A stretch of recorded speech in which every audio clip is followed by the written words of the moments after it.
Hello Sagittarius and welcome to my channel Green Line Goddess Tarot. I can say it properly. This is your mid-month reading for the second half of August. There is a lot of fire around. We have a new moon in Leo on the 16th. And yeah, we've got this beautiful trine of the sun, the moon, and Venus, all in a fire sign of Leo trining Aries. So Chiron and the North Node in Aries. So there's a lot of fire around, and then we move into, there's also a lot of earth. So there's a beautiful grand trine between the earth signs as well. And so, yeah, it's a very dynamic month, the second half of August. And we've got for you the Five of Feathers, strategy and resilience. You might need to be like this little aardvark and just put on your armor and go, right, all right, I'm going into a situation. I know it's going to potentially be tense. There potentially could be some kind of conflict. It feels almost like, you know, you're going into battle or going into some kind of a war. But, you know, I've got a strategy. I've got a plan. I know I'm strong. I know I'm going to be okay. So I feel like it's, yeah, you're going to have your armor on for some of the energies that are coming in, because the sun is squaring Uranus, and that can be big shocks and changes and surprises that are coming through as well. So what's shifting and changing for you, Sagittarius? We've got Sword, Queen, Libra, Throne, and Emperor, Mars, Aries. Okay. Yeah. I think what's shifting and changing is it's this sense of inner clarity that comes through, inner resolve. The Sword Queen is like, yep, I've become very clear inside my head. I'm not afraid to step into my power and be the Aries type energy of the Emperor. I'm seeing very clearly how I can be powerful in a situation. So you are like the little aardvark going in, going, I've got my armor on, but I'm feeling powerful at the same time. The Sword Queen, interesting, the Libra energy, the scales is going to be interesting. So the way that you're communicating, and it's more of a balanced approach, but at the same time, you're stepping into your power. And when we've got Libra and Aries here, they're polar opposite signs. Aries is like, yeah, bang, I'm going straight in. I'm the warrior. I'm going in to fight for something. And Libra is more the negotiator. So it's trying to find the balance between those two energies, because I feel like it's like you potentially, if this is not you, you're dealing with somebody who's very powerful. But I feel like the art of negotiation and diplomacy is needed here. We're dealing with the power or expressing your power. So, yeah, it's kind of an interesting energy to come through. I feel like there's, yes, finding the balance between that. So let's see what else is coming through for you, Sagittarius. I really feel like, let's see, Six of Swords. This has been able to move on from drama. That's good. It's transition. It's making a move of some sort.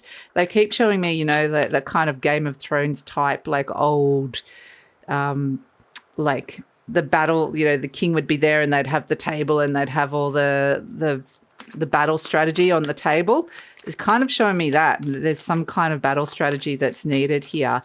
And the Six of Swords is how to move on and transition on, or make a really significant move that's going to be really important. So let's see what is coming through. This can be the card of travel and moving with the Six of Swords. Let's see, what does Sagittarius need to know about the second half of August? Okay. Five of Wands. Yeah, look at this. This is a battle. It's quite literally, you're like moving away from the battle. I want to move on and move away, but the battle is kind of this testing situation, or something that's been a struggle is blocking you here. So it's kind of like, yeah, you're in the middle of it and you're like, just want to get away from this. In your conscious mind, we've got the High Priestess. So that is your intuition, is super loud, which is really good. The Magician at the base, the Seven of Pentacles. That's the strategy, the Three of Pentacles coming in. Let me just move some of these cards out of the way. Okay, the King of Swords, this is you. That's quite literally the strategy person. Can't say the word. The Five of Pentacles, the King of Cups, and the Four of Pentacles. Interesting. Eight of Wands, and the Three of Swords. Okay, and the King of Pentacles. My goodness, the Three of Cups. Wow. Okay, Sag, you're going to have to do what you got to do here. You got to do what you got to do, and you're going to do it right, which is good. You're going to have to be clever with it, though. Tricky situation, like we said here, the Six of Swords, wanting to move or move on or make a move, detach from drama, find some peace, but you can't because the conflict's right there. Like it's just blocking you. Something's conflicting, or it could be even competition. In your conscious mind, the High Priestess, this is your intuition. Having this in your conscious mind is actually really fantastic energy. You should really trust your intuition and just really, because I get this sense of, because we're going into a situation where people might be really guarded, people are potentially holding things close to their chest. They're keeping their hands to themselves. They're playing hands. So it's, it's interesting. But the High Priestess is also saying that there's something that's been in this kind of liminal space. It's in this in-between. It's either just hasn't been able to kind of, it's not this and it's not that, and it hasn't quite moved forward, but it feels like it's in this kind of limbo land. Something might feel like it's a bit in limbo. So at the base, we have the Magician, which is right, because you've got this very strong Mercury-like energy coming through with the Sword Queen, this very strong element of air coming in, and Mercury is actually conjunct Mars at this moment in time. So we're seeing Mercury, the element of air, next to the Emperor, which is a Mars-like energy. We're seeing that you're working with this really well. This is deep down what's going on. The Magician is getting those downloads, those higher messages, and then bringing it down, making sense of it, realizing that there's something in these messages that can open you up to higher potentials and new possibilities, and then bringing it down to earth and saying, right, how can I work with this? What have I got around me? How can I manifest and create the reality that I'm wanting here? Because it feels like there's something really blocking it at the moment. So in the recent past, we've got the Seven of Pentacles, and this is saying that there's been kind of a reassessment in a way of your time, effort, energy, or in your investments of time, effort, energy, and money, perhaps. Maybe there needed to be a shift in direction, or a pivot, or a reassessment. Is this the right direction I'm going in? Because this is a sense of you're planting seeds for growth, but you want those seeds to bring you to where you want to go, not to a place where you're feeling blocked.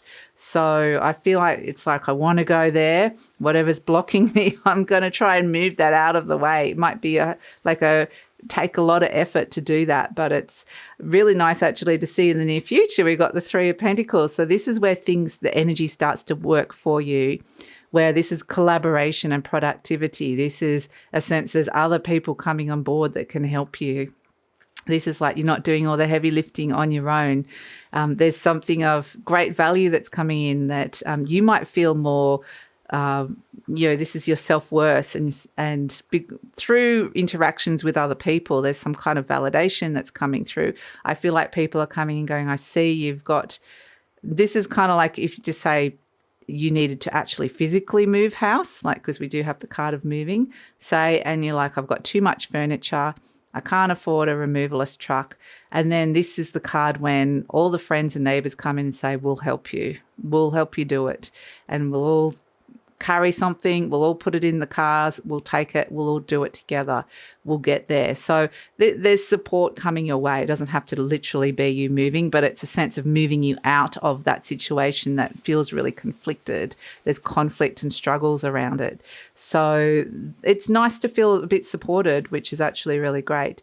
You're presenting as the King of Swords, so this is very much the King of Air, really. It's interesting because we had the Sword Queen and now we've got the Sword King. So finding the balance between the divine masculine and the divine feminine is going to be interesting. The Sword Queen's the divine feminine of finding balance inside of your head, your mind, resolve. Okay, this is what I want to do. I'm stepping into my power. It's almost like you're going back in and realigning, rebalancing. And then you're coming out into the divine masculine with the King of Swords going, right, now I've got my plan. Now I'm making some decisions. Now I know what to do. And so it's very rational as well. It's very emotionally detached from that drama. That's where you can see the clarity of being able to move forward. So that's going to be really important, being that King of Swords energy. It's an Aquarius energy of being quite detached. Energy surrounding you is this Five of Pentacles. It's almost like these are the people wanting to leave a situation, leave a place or a situation that just, it's like I don't feel welcome there anymore, or it just doesn't resonate. There's nothing of great value for me there. There's a challenge to move on and grow. And I feel like that's kind of what you're wanting to leave. A relationship, a very tangible situation here. It could be a workplace. It could be a sense of where you're at with your career. It could be where you're at with your money. It could quite literally be a living place. But it's like you're wanting to move on. So, yeah, I feel like it's got a lot to do with resources. It could be health as well. So hopes and fears, we've got the King of Cups. This is a very intense energy, emotionally intense, a lot of emotion intensity around. But the King of Cups is a Scorpio energy, which is actually very much about managing a situation. So the King of Cups is usually very good at managing a situation, especially finding emotional stability so that you can make some decisions that are going to be the best thing for your emotional stability here. So I think that ultimately that is important. We can see with the King of Cups, look at all the wavy, this is what you wanted to get away from, all this like drama here, these emotional swirls and these big seas and everything like that. And the King of Cups manages to find a stable place in the middle of that. So it's kind of like, yeah, I'm able to find that, which is good. So we have as the outcome, we have, I'm going to put them like this, the Four of Pentacles and the Eight of Wands. So the Four of Pentacles is very much, it may be that you need to use your savings or you need to start saving. That this is about using resources and storing resources in some way. But there's like a positive shift, a change or a focus on that, how you're working with your resources that comes through. Because there's something here that I feel like something needs to be said or done. This is doing the thing that needs to be said and done, and it may hurt. It may create wounds, or it may, it's just kind of doing what needs to happen in order to rebalance your world. So it's almost like you really have to put yourself first here, Sagittarius. So there could be wounds around money, around your stability, around your financial situation, around your living situation, around whether your physical needs are being met within a relationship. Is it feeling stable? Is there enough food? What sort of food's coming in? Are you feeling safe? So it could be a sense, the beautiful black cockatoos are coming by, that there's a sense of making a big shift when it comes to something that's being very stuck potentially in the financial realm, and that has been wounding you, some kind of relationship to money, or something that's been happening around money, or, you know, just the stability within a situation. So I feel like there's just this Eight of Wands is like very decisive, clear, direct action. Like it's just, if you're talking to somebody, it's like, this is how it is. And it may be that initially could hurt them, but it kind of feels like you have to set up a pretty strong boundary. So this is kind of like if you were the parent and you've got a child that's constantly asking you for money, this is having to say, no, you can't, like, I need it to pay my bills. I can't be giving you my money constantly, perhaps. And this is just an example. And yeah, the child's feelings are hurt, but at the same time, that is kind of the necessary action that needed to be taken to kind of protect your space in a way, and to kind of make the energy between you flow better. Ultimately, it's to rebalance a relationship. So it's rebalancing a lot of the give and take, or something that's been very unbalanced or out of balance on the material realm within a relationship, I would say. So we have as an overall energy the Three of Cups. So this is celebration though. So it's kind of saying that you're on the right track, you're taking the right path. It's just a tricky way. It's just, it's the tricky energy around doing it, but you'll get there. You're making the right choices and you're making the right decisions here. And ultimately, the decisions that you're making are making it easier. It's bringing you closer to those people that you love, that you want to emotionally connect to. It creates a clearer space for emotional connection, so that there's not, these underlying tensions or underlying struggles that are there. So it's clearing a lot of stuff up and out. And I think that it's ultimately going to have a healing effect on relationships. So, yeah, ultimately, you know, the relationship, just say the example, the relationship with the parent who had to say no to the child who was asking for money constantly. Ultimately, what that says is the child has to step into their own power and take responsibility. And then the parent, it doesn't create this kind of tension around money. Maybe they can start enjoying things around the financial side a little bit more if they get the structures set up right. It might be a little bit of, you know, rebalancing but that's part of what's coming in around this. So let's pull an affirmation card for you, Sagittarius. It says, I'm willing to change. I'm willing to release old negative beliefs. They are only thoughts that stand in my way. My new thoughts are positive and fulfilling. Fantastic. And let's pull a charm for you. Let's pull a charm for Sagittarius. We've got the key. Yes. And you know what? It's just a little key. So sometimes it's the small things that just need to be opened or unlocked or tweaked. It just feels like it can be an adjustment, but there's something that's being unlocked here that could have a big effect. It really is quite amazing. And the fact it's such a small key as well, it's bringing me to inner child or childlike energy, anything around children or younger people or people who are less mature than you that could be causing some of this conflict. But I just get the fact that it can just be the smallest thing that gets unlocked that makes a big change. So that's your reading for the week. Not for the week, for the second half of August, Sagittarius. Thanks so much for joining me. Please like, subscribe, share, leave a comment. Love to read your comments and take care.